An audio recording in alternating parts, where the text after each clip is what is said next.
Welcome to Family Shadows, a place where stories of fathers, sacrifices, and quiet reckonings come to life. If you believe family is more than blood, if you've ever felt the weight of being forgotten or the warmth of being remembered, this is your home. Subscribe to our channel so you won't miss the stories that echo the truth of our lives, stories of love, pain, and the silent strength of parents who give everything. Today's story is called, "My Kids Said I Was Too Poor to Meet Their Friends, so I Showed Up with the Real Wealth." Walter Hughes had never been a rich man. He was the kind of man people pass by on the street without a second glance, slightly hunched from years of bending over machines, his hands rough and calloused, his clothes simple and worn. But in his own quiet way, Walter had lived a life that was rich in something far deeper than money. At 62, he worked at a small repair shop on the edge of town. Every morning, just as the first pink of sunrise brushed against the rooftops, Walter slipped into his faded work jacket, the same one he'd worn for over a decade, and walked down the cracked sidewalk toward the shop. The jacket smelled faintly of oil and coffee, a combination that had become as much a part of him as the lines around his eyes. The people at the diner on Main Street knew him by name. "Morning, Walt." They'd call and he'd raise a hand, smile, and keep walking. He didn't linger. Walter had always believed that money should be earned before it was spent, and time should be saved for what mattered most, his family. But the truth, the painful, gnawing truth, was that his children no longer seemed to value what he had given them. Eric, his 30-year-old son, worked in finance. He wore suits Walter could never afford and spoke in a language Walter could hardly follow. Returns on investments, portfolios, acquisitions.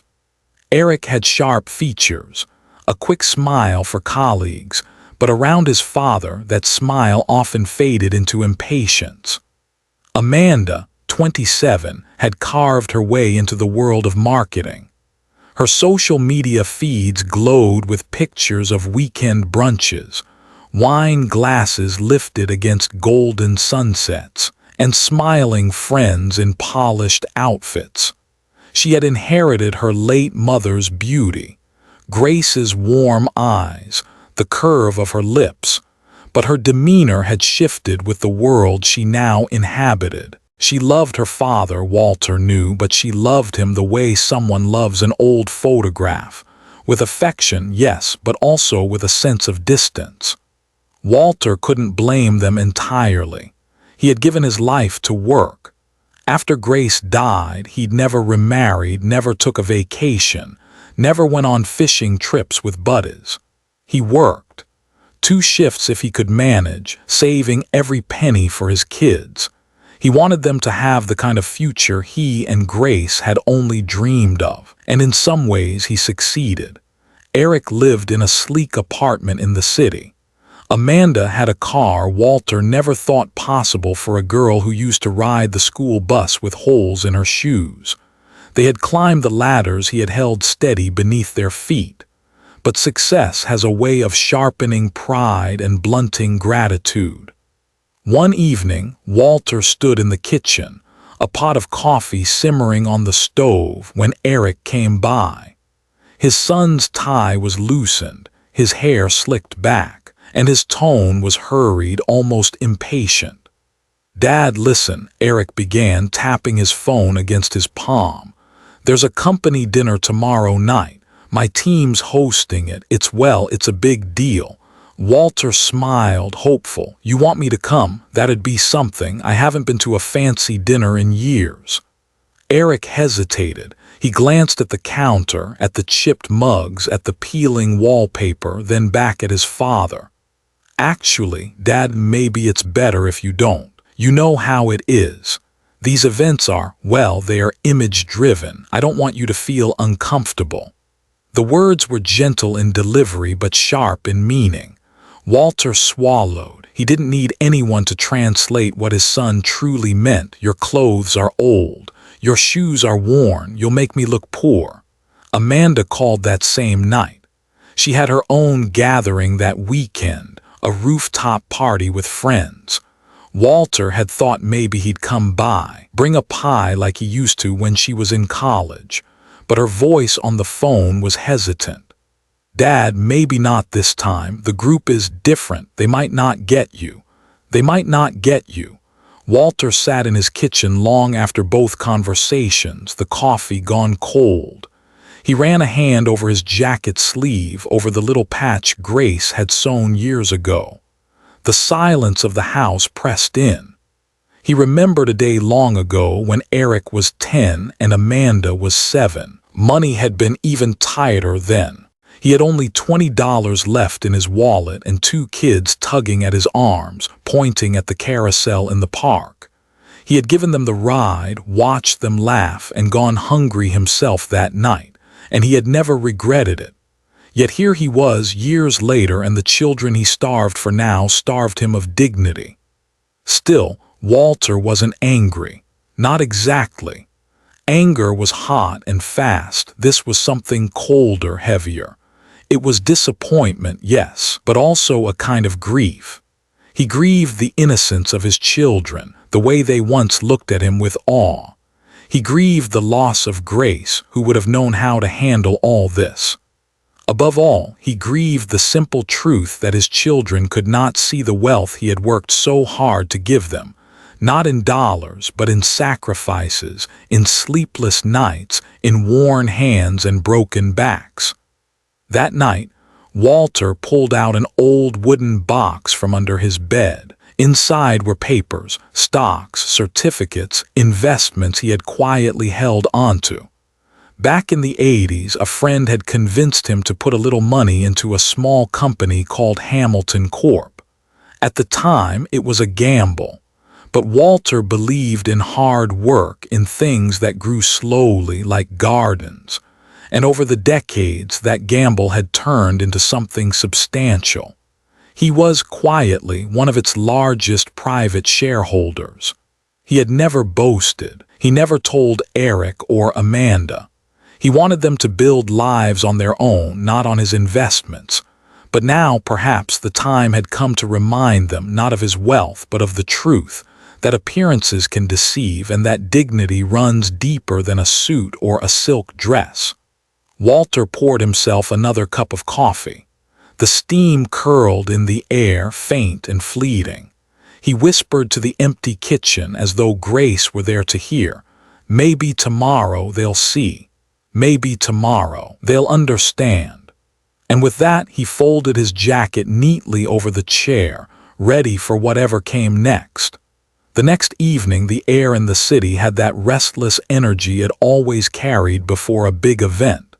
Lights blinked in tall glass buildings, the streets hummed with traffic, and on the sidewalks men in dark suits and women in shimmering dresses hurried past, their heels clicking like impatient clocks. Walter Hughes moved more slowly. He had finished his shift at the shop, washed his hands as best as he could, and pulled on the cleanest shirt he owned. It was pale blue, softened by years of washing, and though the collar was frayed, he buttoned it carefully as if it were fine silk.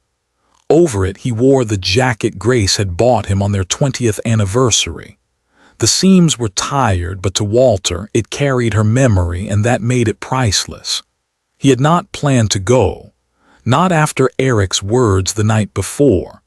But there was something about the way his son had looked at him, half embarrassed, half ashamed, that pressed heavy on Walter's heart. A father could endure distance, could even endure rejection, but to be treated like a blemish, like an inconvenience to be hidden, was a wound he could not ignore.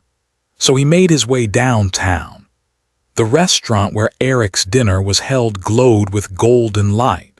Through the wide glass windows, Walter could see tables dressed in white linens, candles flickering, bottles of wine catching the light like jewels. Laughter spilled out each time the door opened, full and confident. Walter lingered for a moment on the sidewalk. He rubbed the cuff of his jacket, feeling suddenly out of place. Then, taking a breath as if bracing himself against cold water, he stepped inside. Eric saw him first. He was standing with a group of colleagues, his tie perfect, his hair sharp against the light. When his eyes fell on Walter, something flickered, surprise, then discomfort. He excused himself quickly, striding over, his voice low but urgent. "Dad, what are you doing here?" Walter gave a small smile. "You said it was an important night. I thought maybe I could stop by, just to see you, just to be part of it." Eric's jaw tightened. He glanced over his shoulder where his colleagues were watching curiously, their glasses of wine paused midair. "Dad, we talked about this. You don't belong here. These people, they're not like you." Walter's smile faltered, but he held his ground. "I raised you, Eric. Doesn't that count for something? I've sat through years of your school plays, your ball games. Why is tonight different?" Eric ran a hand through his hair, exasperated. "Because appearances matter here. Look at you, you're wearing that old jacket. You'll make me look." He stopped, but the word hung between them like smoke. "Poor," Walter finished quietly. The silence that followed was heavy. Eric's eyes darted to the floor. He didn't deny it. He didn't apologize. Walter's heart ached, but he said nothing more. He simply nodded once, the way a man does when he's been told what he already knew. Then, with a dignity born of decades of hard work, he walked past his son and took a seat at the far end of the room. Across town, Amanda was preparing for her own evening. Her rooftop party was in full swing by the time Walter arrived, the city skyline stretching out in glittering lines beyond the railing. Music pulsed softly, and the guests, dressed in sleek outfits, clustered in small groups, sipping cocktails that glowed pink and orange in the fading light. Walter found her near the bar. She was radiant, her laughter easy, her friends gathered around her like satellites. For a moment, pride warmed him. She looked so much like Grace when she was young. But when Amanda noticed him, the color drained from her face. She set down her glass too quickly, the stem nearly snapping. "Dad," she whispered, pulling him aside. "Why are you here? I told you it's not the right crowd. These people, they wouldn't understand." Walter studied her face. "Wouldn't understand what, Amanda? That I'm your father, that I worked my whole life so you could stand here tonight." Her eyes flickered guilty, but she didn't answer. Instead, she bit her lip, glanced toward her friends, and said softly, "Please, Dad, not tonight." The words pierced deeper than she knew. Walter nodded slowly, stepped back, and for the second time that evening, he found himself an outsider in the lives he had built with his own hands. As the night stretched on, Walter sat quietly at the edges of both gatherings. At Eric's dinner, he endured the glances, the whispers, the stifled laughter from young men in pressed suits who had never known a day of hunger. At Amanda's rooftop, he stood by the railing, looking out over the city lights while her friends glanced his way and quickly looked back at their drinks. In both places, he was treated not as a father, not as a man who had given everything, but as a burden, an embarrassment, a shadow better left unseen. Yet Walter did not lash out. He did not raise his voice. He carried the humiliation the way he had carried every weight in his life. Silently, steadily, with the patience of a man who knew storms would pass. But inside, something shifted. He realized that his children no longer saw him as the man who had sacrificed for them. They saw only his jacket, his worn shoes, his weathered face. They saw a man who looked poor. What they didn't see, what none of them saw, was the truth waiting quietly in a wooden box under his bed. And Walter, for the first time in years, wondered if maybe it was time to let them see. Walter's house was quiet that night, too quiet. The kind of silence that doesn't soothe but presses against you, like a heavy blanket you can't shake off.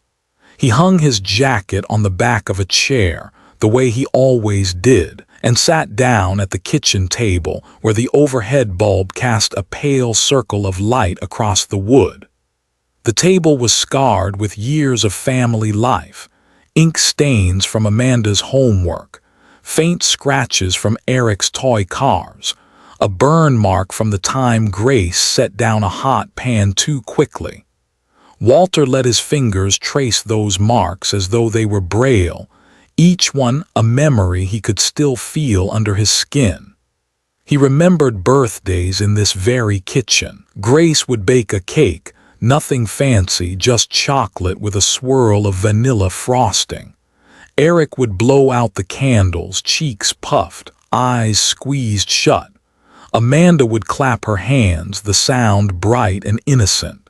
And Walter, tired from a 12-hour shift, would stand behind them with frosting on his fingers, feeling like the richest man alive. Now the chairs sat empty. The cake plates had long been put away. The children who once begged him to sit with them now begged him to stay away. Walter poured himself a cup of coffee, though it was late. The mug was chipped along the rim, but he used it anyway. Grace had given it to him on Father's Day, years ago, with the words "World's Best Dad" painted in uneven blue letters by the kids. He stared at those fading letters, then lifted the cup slowly. The taste was bitter, but the bitterness wasn't just in the coffee. He rose and wandered to the small living room. The walls were lined with photographs, though most had gone untouched for years. One showed Eric in his high school football uniform, grinning despite a black eye. Another showed Amanda at her college graduation, tassels swinging as she threw her cap in the air. Walter stood before them, his hands behind his back like a man viewing sacred relics. He whispered to the pictures as though they could answer. "Did I fail you somehow? Did I work too much, give too little?" But the faces only smiled back, frozen in time, untouched by the disappointments of the present. He sank into the old armchair by the window, the springs sighing under his weight. Outside, the street was still, just a single street lamp casting its cone of light on the pavement. In that dim glow, Walter felt the loneliness more acutely than ever. For decades, his life had been simple: wake before dawn, work until his muscles burned, come home, cook dinner, pay bills, and tuck his children into bed. After Grace passed, the rhythm remained the same, except lonelier. He thought his sacrifices would weave a net strong enough to carry his family forward, and maybe they had. But what he hadn't expected was that the net would also leave him behind. He thought of Grace again, how she used to sit across from him at this very window, a cup of tea in her hands, telling him not to worry so much. She had always believed that love, steady, consistent love, was enough to keep a family together. Walter leaned his head back, closing his eyes. "You were wrong this time, Grace," he murmured. "Love alone wasn't enough. They've forgotten what it cost." He let the words hang in the quiet room, feeling as if she might still hear them somewhere, might still be close. Later, he climbed the narrow stairs to his bedroom. The air upstairs smelled faintly of cedar from the old dresser. He pulled open the bottom drawer and reached inside, fingers brushing the wooden box he had hidden for years. He set it on the bed. The box was plain, the wood darkened with age, the latch a little stiff. When he opened it, the past came spilling out, papers neatly folded, stock certificates, faded letters, a few photographs Grace had tucked inside before she died. Walter lifted one photo. It was of the day he signed the papers for that first investment in Hamilton Corp., standing next to an old friend who had convinced him to take the risk. He had been younger then, his hair still dark, his back straight, Grace's hand resting on his arm. At the time, it had seemed foolish. How could a man working overtime at a repair shop think of investments? But Grace had urged him, do it for the kids. One day they'll see the benefit. And now they would. Not in the way he had planned, but perhaps in the way they most needed. Walter put the papers back carefully, closed the box, and placed it on the nightstand. He stared at it a long while, his face lined with both sadness and resolve. The loneliness of that night cut deep, but within it, a quiet decision began to take shape. His children might believe he was poor, might think of him as nothing more than a burden. But soon they would understand that wealth has never been about the clothes you wear or the car you drive. It is about what you give, what you build, what you preserve. And Walter Hughes had preserved more than they could imagine. The night of the party arrived with a restless wind moving through the city. Streetlights glowed like golden sentinels, and in the distance, the hotel where the dinner was being held rose like a palace against the skyline. Its glass doors spun endlessly, ushering in men and women dressed in elegance, their laughter spilling into the night air before being swallowed by the hum of traffic. Walter Hughes stood across the street for a long moment, hands tucked into the pockets of his jacket. The same jacket Eric had rolled his eyes at so many times.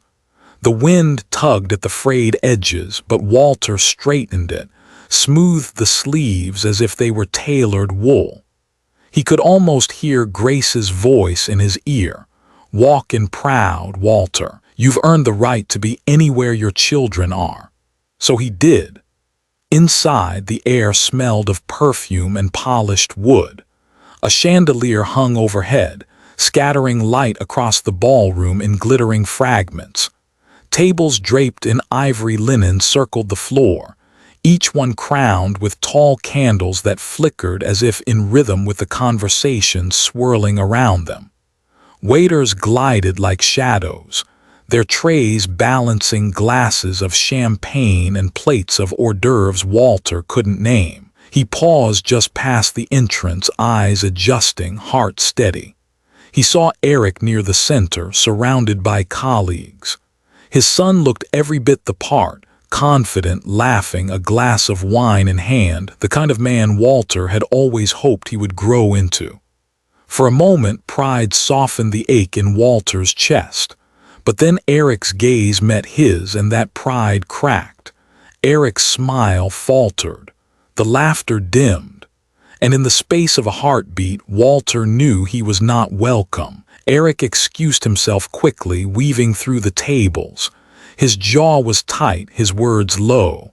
"Dad, I told you not to come. What are you doing here?" Walter kept his voice calm.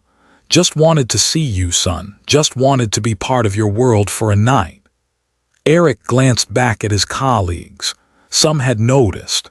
A couple of them were whispering already, their eyes darting to Walter's jacket, his shoes polished but worn. The image of a working man, in a room built for polish and pretense. "Dad, please," Eric said through clenched teeth. "This isn't the place. You'll stand out." Walter smiled sadly. "I've stood out all my life, Eric, not for the reasons you think." He stepped past his son before Eric could stop him and made his way to an empty chair near the edge of the room. He didn't demand attention. He didn't interrupt the speeches or the laughter. He simply sat, his hands folded, watching. But the whispers began.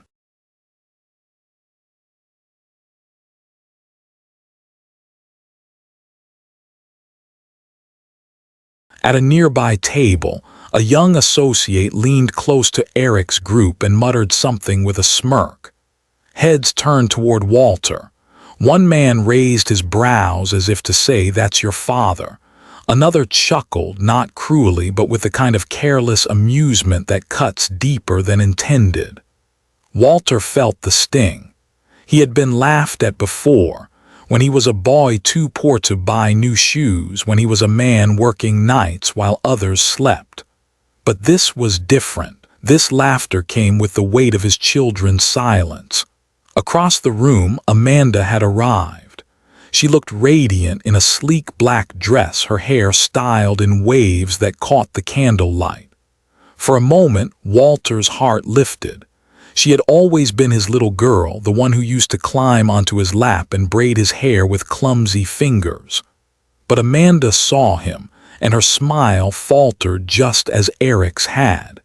She whispered something to a friend beside her, then turned away, glass clinking softly against another. Walter lowered his gaze. He took a sip of water from the glass set before him. The coolness steadied him, though his throat ached. The speeches began soon after. Managers and executives took the microphone, speaking of growth, of opportunity, of success. The room applauded, glasses raised, the air thick with ambition and self-assurance. Walter sat through it all, invisible in plain sight.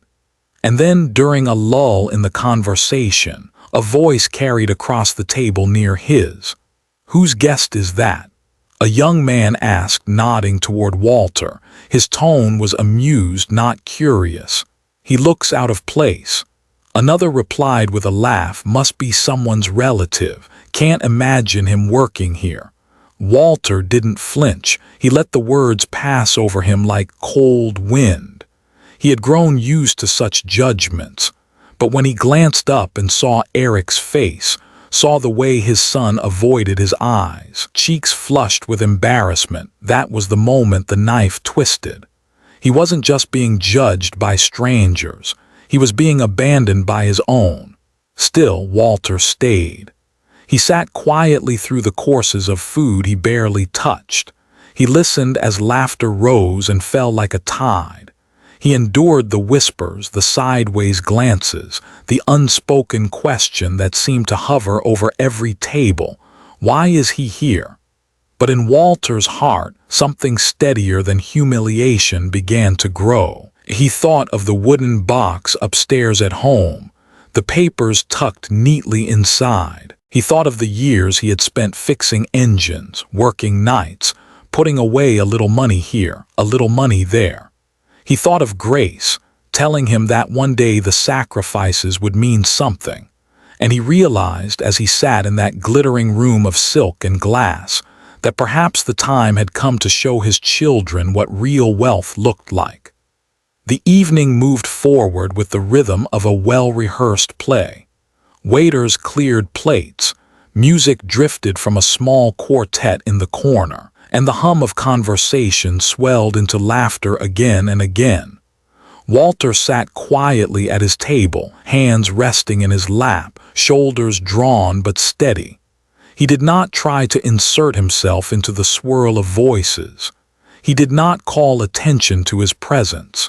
He simply sat there, watching, listening, like a man at the edge of a world he had helped build but was never meant to join. It might have stayed that way, an uncomfortable evening, a quiet exit, if not for the moment when one of Eric's colleagues decided to make sport of him. The man was young, no more than 35, with a jaw sharp as his suit and a laugh that cut like glass. He leaned back in his chair, swirling the last of his wine, and nodded toward Walter. "So, Eric," he said loudly enough for half the table to hear, "is that your father?" Eric stiffened. His fork froze halfway to his mouth. "Yes," he said quickly, eyes fixed on his plate. The colleague smirked. "Didn't know your family was so traditional." The word hung in the air, coated with disdain.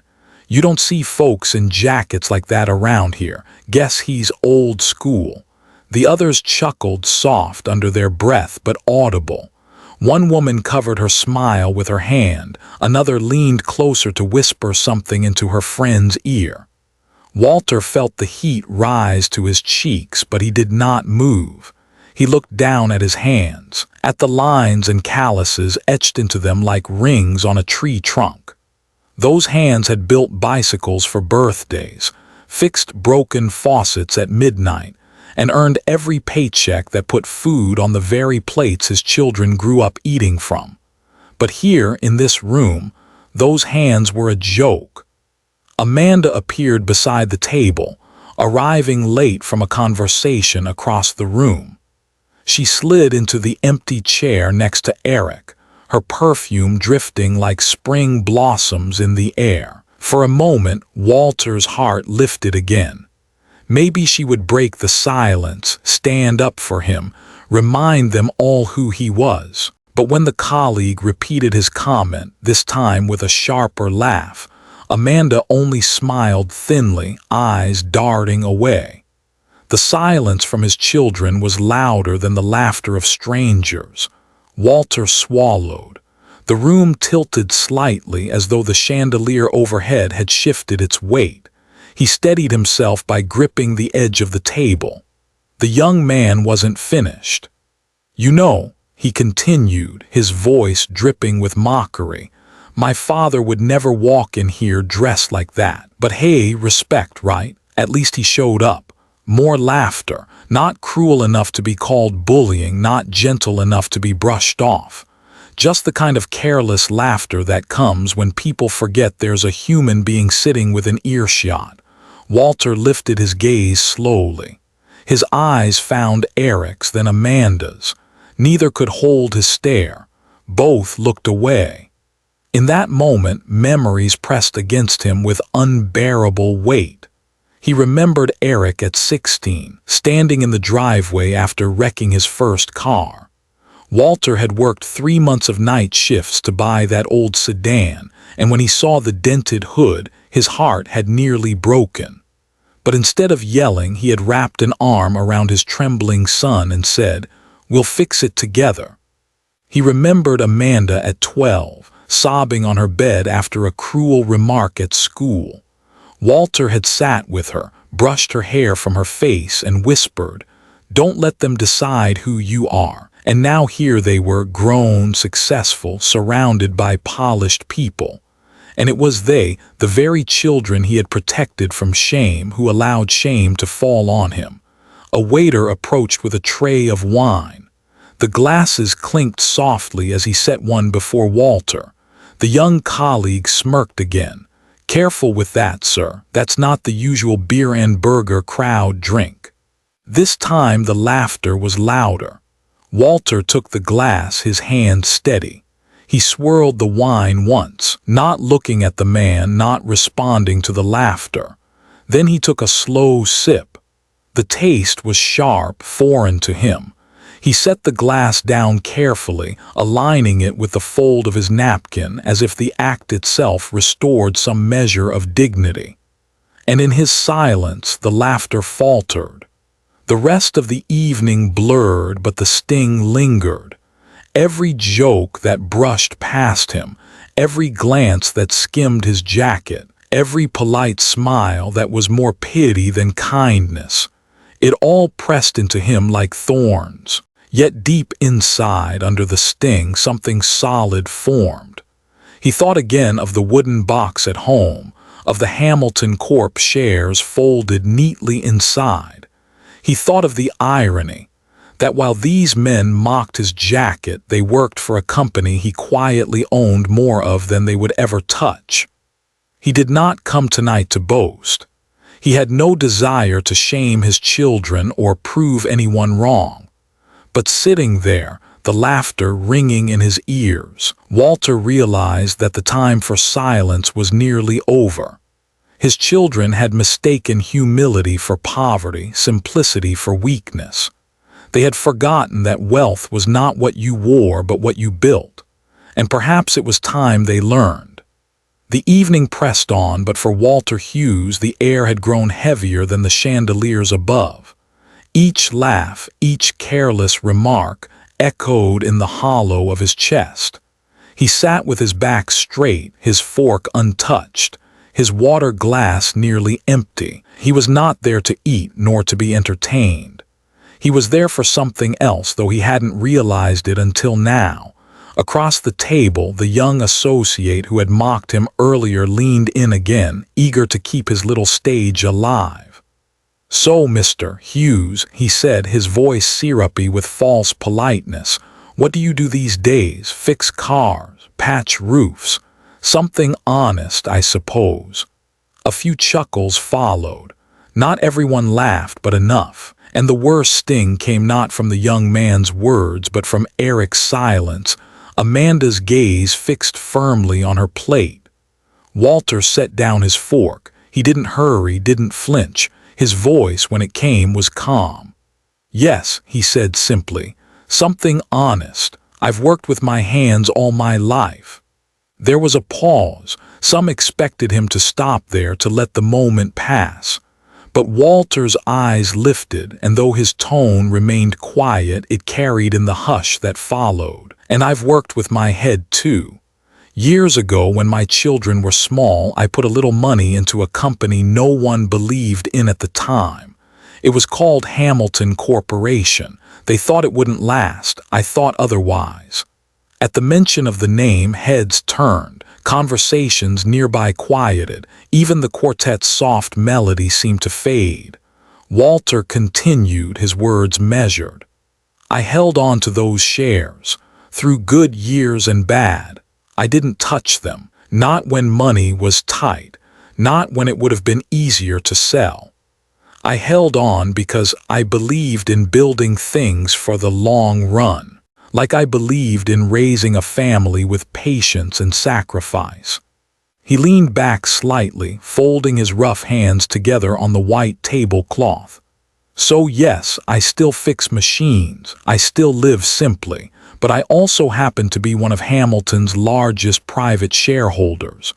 The silence that followed was electric. Glasses paused midair. Forks hovered. The young associate's smirk evaporated. Eric's eyes widened, disbelief flashing across his face. Amanda's lips parted. Her breath caught.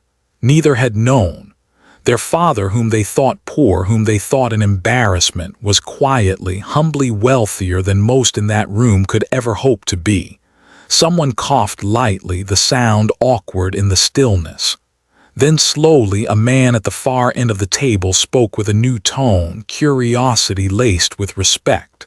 "Mr. Hughes, you've been with Hamilton since the beginning." Walter nodded. "From the early days, yes. I wasn't a man with much, but I was willing to believe in something built with hard work. It reminded me of my own life." The room shifted. Those who had whispered now leaned forward. Those who had chuckled now held their tongues. The very air around Walter changed, not because he flaunted wealth, but because he revealed dignity. Eric's throat tightened. He wanted to speak, to explain, to apologize, but no words came. Amanda looked at her father as if seeing him for the first time. Walter didn't gloat. He didn't smile smugly or revel in their shock. He simply lifted his glass of water, not the wine, and said softly, "Money comes and goes, but wealth, real wealth, is what you build with your life, the hours you give, the sacrifices you make, the legacy you leave behind. That's something no suit or dress can show." He took a sip. The water tasted clean, steadier than wine. Around him, the room began to move again, but differently. Conversations resumed, this time hushed, respectful. A few nodded toward him, not in mockery but in acknowledgement. The young associate who had mocked him shrank into silence, fiddling with his napkin. No one laughed with him now. Eric and Amanda sat frozen, their faces pale with realization. They had spent years shrinking from their father's jacket, his calloused hands, his worn shoes. And in doing so, they had been blind to the quiet empire he had built for them. Walter set his glass down gently. He did not look at his children with anger, only with the same calm he had carried through years of sacrifice. In that moment, he knew he had not come to this party to prove himself to strangers. He had come to remind his children of who he was and what true wealth really meant. The chandelier overhead flickered softly, its crystals casting broken fragments of light across the faces at the table. For a long moment after Walter spoke, the entire ballroom seemed suspended, forks stilled, glasses frozen, words caught in throats. It was Walter himself who broke the silence, not with grandeur or a boast, but with the quiet cadence of a man who had carried truth for too long to keep it buried any longer. "I didn't come here tonight," he said evenly, "to embarrass anyone. I didn't come to show off or to prove a point. I came because I wanted to sit at the same table as my children, the same way I sat at the kitchen table with them when they were small. Back then, it didn't matter if the table was scratched or if the chairs wobbled. We were together, and together we were rich." His words were steady, but each syllable fell heavy like pebbles dropped into still water. Ripples spread across the room. Some of the young professionals shifted in their seats, discomfort creeping over their polished exteriors. They had laughed at him minutes ago. Now their laughter felt like broken glass on the floor. Walter leaned forward slightly, his weathered hands resting on the white linen. "You see, real wealth isn't measured by the cut of your suit or the shine of your shoes. It isn't measured by the car you drive or the champagne you order." He paused, his gaze sweeping the table. "Real wealth is measured by sacrifice, by character, by what you give without ever expecting it back." He turned his eyes toward Eric, who sat frozen, his jaw tight, shame flickering across his face. Then toward Amanda, whose lips trembled as if she might speak but could not find words. "I worked with my hands because that's what I had," Walter continued. "I wore the same jacket because I didn't need more. I saved not for myself but for the two of you, and if that made me look poor in your eyes," he inhaled slowly, deeply, "then maybe you were looking with the wrong eyes." The room was silent. A silence thick and reverent, as though every person there felt the weight of the words not only for the children they were aimed at but for themselves. Walter did not scold, did not lash out. His tone was not bitter, it was gentler, like the voice of a teacher who has spent a lifetime waiting for his pupils to understand a lesson too deep for textbooks. He gestured slightly with his hand. "Every sacrifice, every night shift, every dollar I didn't spend on myself, I was building wealth. Not the kind you can flaunt, but the kind that lasts. The kind that grows in silence until one day it speaks louder than any suit or speech ever could." For the first time that evening, some of the guests nodded. A woman at the far side of the table lowered her eyes, her fingers brushing nervously at her necklace as if reassessing its worth. A man in a tailored suit shifted uncomfortably, as though the leather of his shoes suddenly pinched. Eric finally spoke, his voice low, cracking. "Dad, why didn't you ever tell us?" Walter's eyes softened. "Because it wasn't about telling. It wasn't about proving. It was about living. I wanted you to know how to stand on your own 2 feet, not on my investments. But somewhere along the way you mistook simplicity for failure. And that," he placed his hand flat on the table, fingers spread, "is the greatest poverty of all, to see only what's on the surface and miss the wealth underneath." Amanda blinked back tears, her carefully painted composure slipping. She whispered, "We thought we were protecting you from embarrassment." Walter shook his head gently. "No, Amanda, you weren't protecting me. You were protecting yourselves from being seen with me. That's what hurt. Not the laughter of strangers, but the silence of my own children." The words struck like lightning, not loud but searing. Amanda's lip quivered. Eric bowed his head. Around them the guests seemed to hold their breath. This was no longer a party, it was a reckoning. Walter sat back, his shoulders still, his face calm. "But I am not here to condemn you. I am here to remind you. I am not a poor man. I have never been a poor man because my wealth has always been you, my family. And even if you forget that, I never will." His words lingered, hovering like a benediction over the table. For the first time all night, there was no laughter, no whisper, no clink of glasses. Only the steady hum of truth filling the room, reshaping it. And in that silence, something cracked, not in Walter, but in his children. For the first time, Eric and Amanda saw not the jacket, not the rough hands, but the man who had carried them unseen for decades. The silence in the ballroom stretched long enough to feel eternal. Forks rested on untouched plates, glasses stood still in trembling hands. But in the center of it all was Walter Hughes, calm, steady, a man who had finally spoken a truth too heavy to remain buried. Eric was the first to break. His shoulders slumped, his voice catching as he turned toward his father. "Dad," he whispered, the word raw, unpolished. "I'm sorry. I thought appearances mattered more than anything. I thought I was protecting myself, protecting us, but all I did was hurt you." His throat closed, and for once, Eric Hughes, the man who had built his life on numbers and deals, couldn't negotiate his way out of the shame that burned inside him. Amanda reached for Walter's hand across the table. Her eyes shimmered with tears that smudged the careful lines of her makeup. "I was worse," she confessed softly. "I stayed silent. I didn't stand up for you. I let others laugh, and I let you sit there alone. You've given us everything, and we treated you like you were less. I'm so sorry, Dad." Her voice cracked on the word dad as though she had only just remembered the weight of it. Walter looked at them both. His heart, though bruised, swelled with the same love that had carried him through decades of sacrifice. He did not scold. He did not say, "I told you so."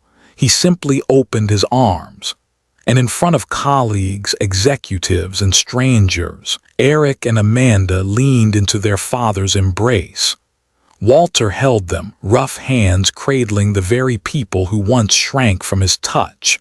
His voice was low, steady as he whispered, "You are my wealth. You always were. You always will be." The room blurred with emotion. Guests looked away, some discreetly wiping their eyes. What had begun as a night of glitter and glamour had transformed into something far rarer, a lesson about love, dignity, and the kind of wealth no stock chart could measure. Later, when the party ended, Walter stepped out into the cool night air. Eric and Amanda walked beside him, their heads bowed, their arms linked with his as though they were children again, afraid to let him go. The city lights sparkled overhead, but for Walter, the only light that mattered was the warmth returning to his children's eyes. He smiled quietly, gently. And for the first time in years, he did not feel like a man left behind. He felt like a father once more. Thank you for listening to this story on Family Shadows. If Walter Hughes and his quiet strength touched your heart tonight, remember, true wealth is not found in the things we show the world, but in the love, sacrifices, and memories we build with our families. We hope this story brought you reflection, comfort, and maybe even a reminder to call someone you love to our channel so you won't miss more stories that honor the hidden heroes in our families. From our family to yours, we wish you health, happiness, and moments of togetherness that last a lifetime. Good night, and may your home always be rich with love.